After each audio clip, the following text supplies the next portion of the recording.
Bismillahirrahmanirrahim. Assalamu alaikum viewers. I am Muhammad Zishan Abdullah and you are watching Zishan Learning House.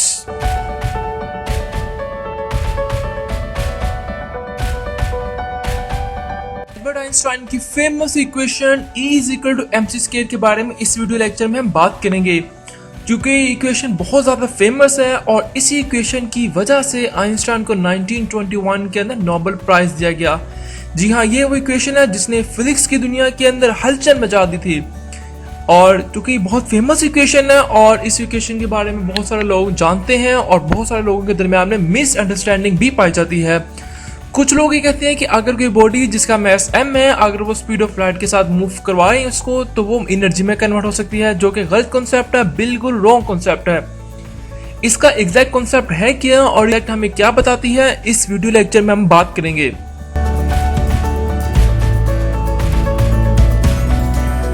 So viewers, इस equation को हम बहुत ही आसान तरीके से एनिमेशन के थ्रू बेहतर तौर पर समझेंगे, इसीलिए बेहतर तौर पर और अच्छे तरीके से इसके कॉन्सेप्ट लेने के लिए इस वीडियो को मुकम्मल एंड तक जरूर देखिएगा।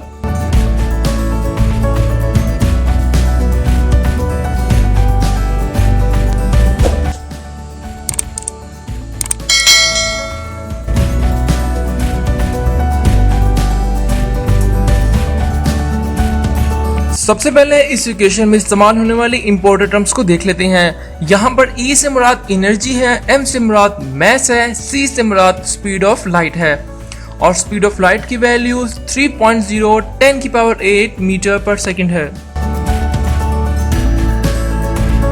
आइंस्टाइन ने जब 1905 के अंदर अपनी थ्योरी ऑफ रिलेटिविटी के पेपर्स पब्लिश किए तो वहां पर आइंस्टाइन ने इस इक्वेशन को इस तरह से लिखा था। अब इस इक्वेशन को इस तरह से लिखने का मकसद क्या था?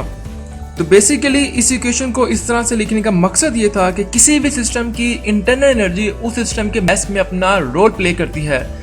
किसी सिस्टम की इंटरनल एनर्जी ज्यादा होगी तो उस सिस्टम का मास में भी फर्क पड़ेगा।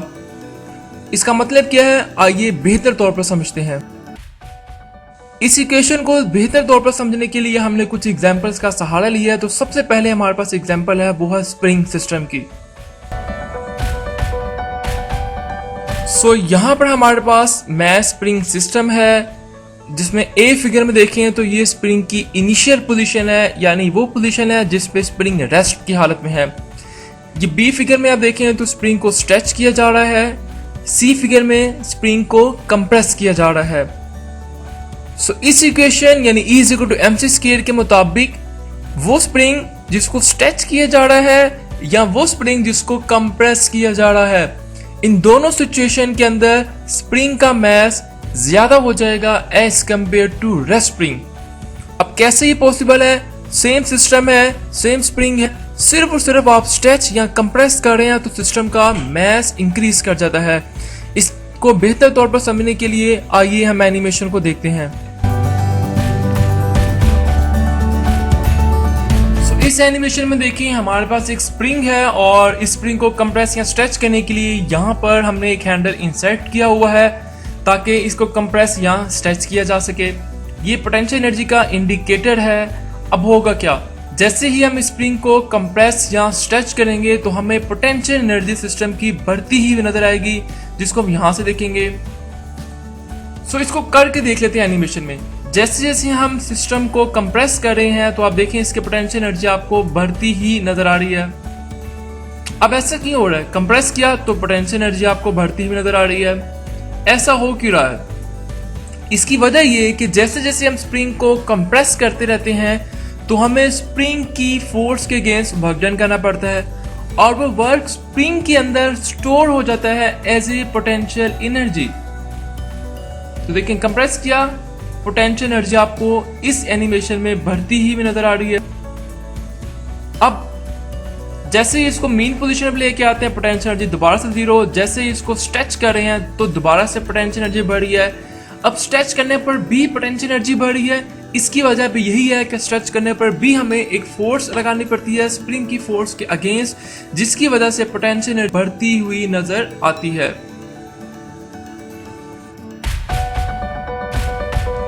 अब क्वेश्चन यहाँ पर आता है कि अगर पोटेंशियल एनर्जी के बढ़ने से सिस्टम का मास इंक्रीज करता है तो फिर हमें फील क्यों नहीं होता? इस बात को हम मैथमेटिकली अंडरस्टैंड करते हैं। यहाँ पर आप देखिए ये वही सिस्टम है जिसको हमने 1 मीटर कंप्रेस किया हुआ है और इसका स्प्रिंग कांस्टेंट 200 न्यूटन पर मीटर रखा हुआ है।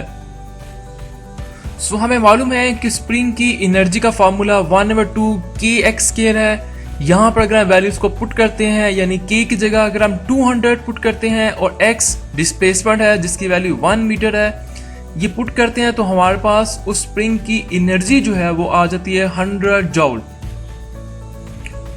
और अगर हम इसका मास फाइंड आउट करना चाहें तो हम यहाँ पर u की जगह पे 100 पुट कर देंगे, c की जगह पे स्पीड ऑफ लाइट की पुट कर देंगे जिसकी वैल्यू 3.0 10⁸ मीटर पर सेकेंड है। तो जैसे ही हम यहाँ पर वैल्यूज पुट करेंगे तो हमारे पास इस स्प्रिंग का जो बढ़ता हुआ मास है, इंक्रीमेंट मास है, वो आ जाएगा 1.1 मल्टीप्लाई 10⁻⁻15 kg। अब देखिए -15 की बहुत ही कम मास है, इसीलिए हमें इस स्प्रिंग का जो बढ़ता हुआ मास है वो महसूस नहीं होता। सो इसी इक्वेशन को समझने के लिए सेकंड एग्जांपल है हमारे पास गैस सिलेंडर। सो यहाँ पर हमने दो सिलेंडर कंसीडर किए हैं, first cylinder cylinder 1 and second cylinder cylinder 2। आप पिक्चर में देखें इन दोनों सिलेंडर के अंदर मॉलिक्यूल्स की मोशन भी एक जैसी है, मॉलिक्यूल्स की स्पीड भी एक जैसी है। जब हम इन दोनों को टेम्परेचर प्रोवाइड करते हैं और अगर हम लेट करें कि जो फर्स्ट वाला सिलेंडर है इसको हम ज्यादा टेम्परेचर प्रोवाइड कर रहे हैं as compare to second cylinder, तो आइंस्टाइन की ये इक्वेशन E = mc² के मुताबिक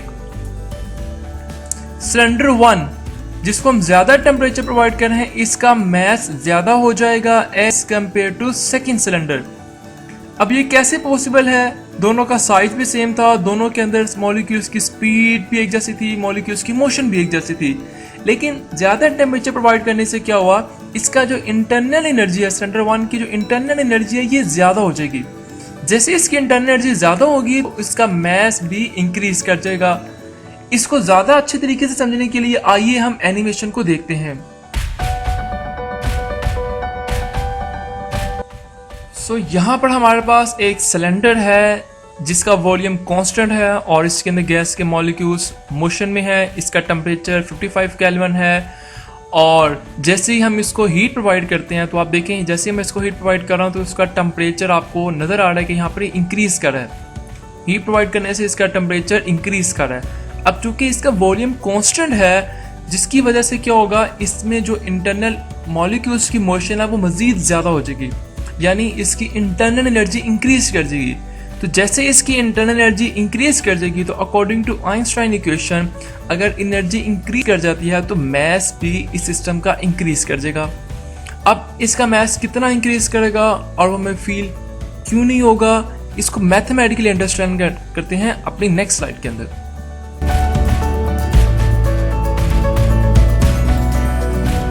आइए इस एनिमेशन को हम मैथमेटिकली अंडरस्टैंड करते हैं। यहाँ पर वही एनिमेशन हमने ली हुई है। तो according to first law of thermodynamic हम सिस्टम में जितनी एनर्जी थ्रू हीट ऐड करते हैं वो सारी की सारी सिस्टम की इंटरनल एनर्जी में तब्दील हो जाती है। और यहाँ पर देखें तो ये W जो है, W बेसिकली वो वर्क डन है जो गैस अपनी सराउंडिंग पर कर रही है। चूंकि इस कंडीशन में वॉल्यूम हमारा कांस्टेंट है इसलिए इस कंडीशन में जो वर्क की वैल्यू है वो 0 हो जाएगी। और W = 0 का मतलब ये है कि जितनी हीट हम प्रोवाइड करेंगे इस सिलेंडर को वो सारी की सारी वो 100% कन्वर्ट हो जाएगी इंटरनल एनर्जी में। और अगर हम लेट करें कि यहाँ पर जो हम हीट प्रोवाइड कर रहे हैं वो 100 जूल है, सो इस कंडीशन में इस इक्वेशन के मुताबिक हमारा जो मास होगा वैल्यूज पुट करने के बाद यानी E एनर्जी और C स्पीड ऑफ लाइट, सो यहाँ पर वैल्यूज पुट करने के बाद मास हमारे पास आ जाएगा 1.1 × 10⁻⁻15 किलोग्राम और ये बहुत ही कम मास है। अब ये मास इतना कम है इसीलिए हम इसको फील नहीं कर पाते, मगर बेसिकली ये मास इंक्रीज करता है ड्यू टू इंटरनल एनर्जी। इसी कॉन्सेप्ट को मजीद स्ट्रॉन्ग करने के लिए हम एक और एग्जांपल देखते हैं जो कि है क्लॉक की। इस एग्जाम्पल में आप देखें हमारे पास यहाँ पर दो क्लॉक हैं, एक क्लॉक मोशन में है, ये वाली क्लॉक देखें मोशन में है, जबकि ये सेकंड क्लॉक रेस्ट में है। दोनों का सेम साइज है, बट फर्क यहाँ पर ये है कि ये वाली क्लॉक मोशन में है यानी ये मूविंग क्लॉक है, जबकि ये वाली क्लॉक स्टेशनरी में है। अब आइंस्टाइन की इक्वेशन ये कहती है कि वो क्लॉक जो मोशन में है इसका मास ज्यादा हो जाता है एज कंपेयर टू वो क्लॉक जो कि रेस्ट में है। अब ऐसा क्यों होता है कि वो क्लॉक जो मोशन में है इसका मास ज्यादा हो जाता है, इसकी रीजन क्या है? तो आइए इस बात को समझते हैं। यहाँ पर आप देखें वो क्लॉक जो मोशन में है इसके पास कौन कौन सी एनर्जी होगी। इसके पास काइनेटिक एनर्जी होगी जो कि मोशन में है। नंबर 2, इसके पास पोटेंशियल एनर्जी भी होगी जो नीडेड है अपनी पोजीशन को चेंज कर रही है।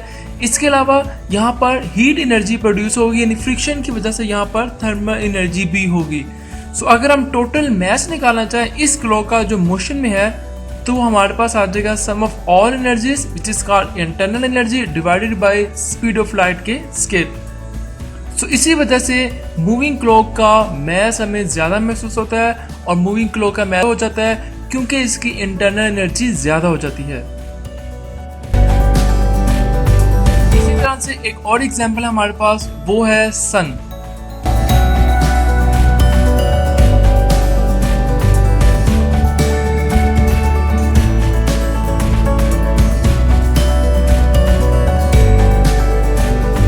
जानते हैं सूरज जमीन के लिए एक बहुत बड़ा एनर्जी का सोर्स है और ये भी जानते हैं कि सूरज कंटिन्यूसली रेडिएशन को एमिट कर रहा है। अब सूरज जमीन को कितनी एनर्जी प्रोवाइड कर रहा है? तो एक अंदाजे के मुताबिक सूरज जमीन को एक सेकंड के अंदर 4 × 10⁻26 जूल पर सेकंड एनर्जी प्रोवाइड कर रहा है, जो कि बहुत बड़ी मिकदार है। अब अगर हम इस इक्वेशन के मुताबिक इसका मास कैलकुलेट करना चाहें तो मास निकल जाएगा 4 × 10⁹ किलोग्राम पर सेकेंड। अब इसका मतलब क्या है? इसका मतलब समझिएगा ध्यान से। इसका मतलब यह है कि सूरज एक सेकंड के अंदर अपना मास इतना डिक्रीज कर रहा है, 4 × 10⁹ kg। एक सेकंड के अंदर सूरज का मास कम हो रहा है। अब सवाल ही पैदा होता है कि सूरज का मास अगर इतना ज़्यादा कम हो रहा है पर सेकंड के हिसाब से तो सूरज अभी तक फिर ख़त्म क्यों नहीं हुआ?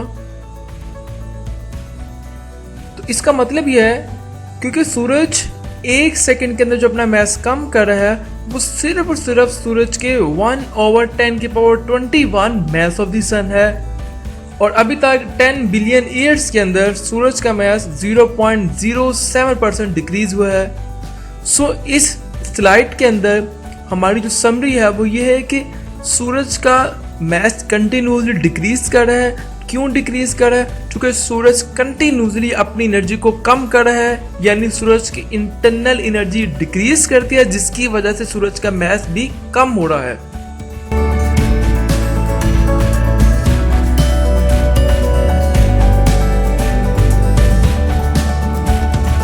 शुक्रिया। हमारे चैनल दिशान लर्निंग हाउस को जरूर सब्सक्राइब कीजिएगा और साथ लगे घंटे के बटन को भी प्रेस कीजिएगा ताकि जैसे हमको नई वीडियो अपलोड करें इसका नोटिफिकेशन आपको मिलता रहे। अल्लाह हाफिज।